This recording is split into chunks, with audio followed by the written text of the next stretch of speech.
बिस्मिल्लाहिर्रहमानिर्रहीम। अस्सलाम वालेकुम। मैं हूं डॉक्टर मुश्ताक अहमद और मैं आपको आज इस नई वीडियो में वेलकम करता हूं।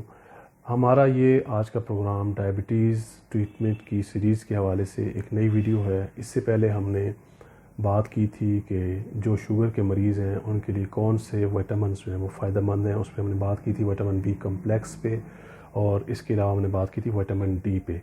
इसी बात को लेकर आज आगे चलेंगे और एक नई रिसर्च के हवाले से आपसे बात करूंगा कि जो विटामिन डी है वो शुगर के मरीज़ों के लिए कितना फ़ायदेमंद है।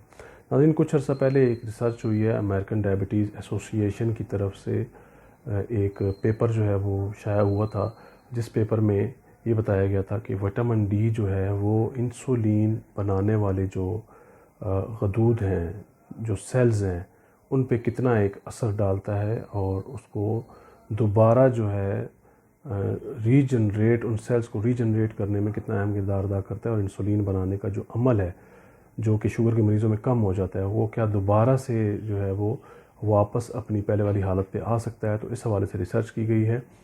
जिन लोगों को नहीं पता कि शुगर क्या होती है, इंसुलिन क्या होती है, तो मैं थोड़ा सा वाज़ह कर दूं कि हमारे जिस्म के अंदर एक ऑर्गन होता है जिसको लबलबा कहा जाता है। ये लबलबा इंसुलिन बनाता है। इंसुलिन का काम जो होता है वो हम जो भी कोई ग़िज़ा खाते हैं जो कि कार्बोहाइड्रेट्स की शक्ल में होती है या मिठास की शक्ल में होती है, तो उसको जो है वो ग़िज़ा आगे फिर ग्लूकोज़ में कन्वर्ट होती है और इंसुलिन जो है उस ग़िज़ा को ग्लूकोज़ में या चर्बी में कन्वर्ट कर देती है। तो ग्लूकोज़ जो है वो कंज्यूम होती है, हमारी बॉडी के सेल्स उसको इस्तेमाल करते हैं एनर्जी के तौर पर, और इंसुलिन जो है उस ग्लूकोज़ को जो है वो सेल्स तक पहुंचाती है। तो होता क्या है कि जिन लोगों को शुगर अभी नहीं हुई होती, जो प्री डायबिटिक्स होते हैं, और प्री डायबिटिक्स से भी पहले की बात होती है कि बाज़ लोगों में क्या होता है कि उनकी इंसुलिन लेवल जो है वो ब्लड में बढ़ना शुरू हो जाता है।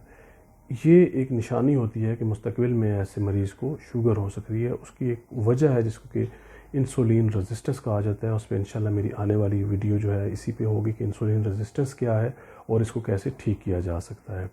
तो होता क्या है कि लबलबा में सेल्स होते हैं जिनको कि बीटा सेल्स कहा जाता है। ये बीटा सेल्स इंसुलिन बनाते हैं, और इंसुलिन रेजिस्टेंस के मर्ज़ में क्या होता है कि बार बार जो है बीटा सेल्स इंसुलिन बनाते रहते हैं। शुगर जो होती है, जो ग्लूकोज होती है ब्लड में, वो कंज्यूम नहीं हो पाती, और उसकी वजह से क्या होता है कि इंसुलिन जो है वो बार बार खारिज होती रहती है, जिसकी वजह से लबलबा कमज़ोर हो जाता है और लबलबा में जो बीटा सेल्स होते हैं वो कमज़ोर हो जाते हैं। इसी तरह फर्दर आगे शुगर के मरीज़ों में भी यही मामला होता है। जिनको डायबिटीज़ हो जाती है फिर मुस्तकबिल में उनका लबलबा जो है आहिस्ता आहिस्ता इंसुलिन बनाना कम करता है, और फिर करते करते एक हालत ऐसी आ जाती है कि डायरेक्ट जो है इंसुलिन पे आना पड़ता है। ऐसे मरीज़ों को फिर इंसुलिन इंजेक्ट करना पड़ती है।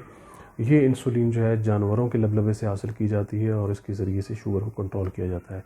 वो कि इसके साइड इफ़ेक्ट भी हैं, लेकिन ये होता है कि इससे शुगर अक्सर लोगों में कंट्रोल हो जाती है, लेकिन कई तरह के मसाइल भी पैदा हो जाते हैं।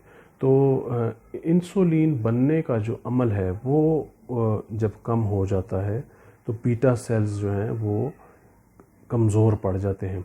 इन बीटा सेल्स की जो कमज़ोरी है या इनमें जो इंसुलिन बनाने की सलाहियत जो है जो कम हो जाती है, उस पर रिसर्च की गई है। एक पेपर छपा है अमेरिकन डायबिटीज़ एसोसिएशन की तरफ से, जिसमें कि तजर्बात किए गए हैं। चूहों पर ये तजर्बात किए गए हैं। चूहों को विटामिन डी खिलाया गया है पहले, और उनकी जो इंसुलिन लेवल्स है उसको चेक किया गया है। बीटा सेल्स से जो इंसुलिन की सिक्रीशन होती है उसको चेक किया गया है।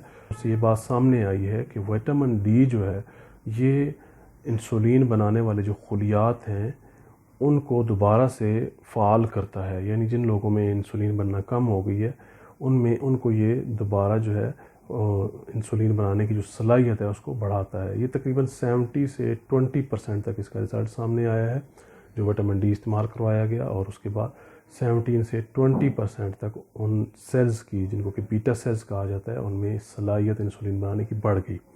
तो इस हवाले से मेरी तमाम जो शुगर के मरीज़ हैं उनको ये मशवरा है कि वो जहाँ पर दूसरे विटामिन इस्तेमाल करते हैं उसके साथ साथ विटामिन डी को लाजमी इस्तेमाल में लाएं।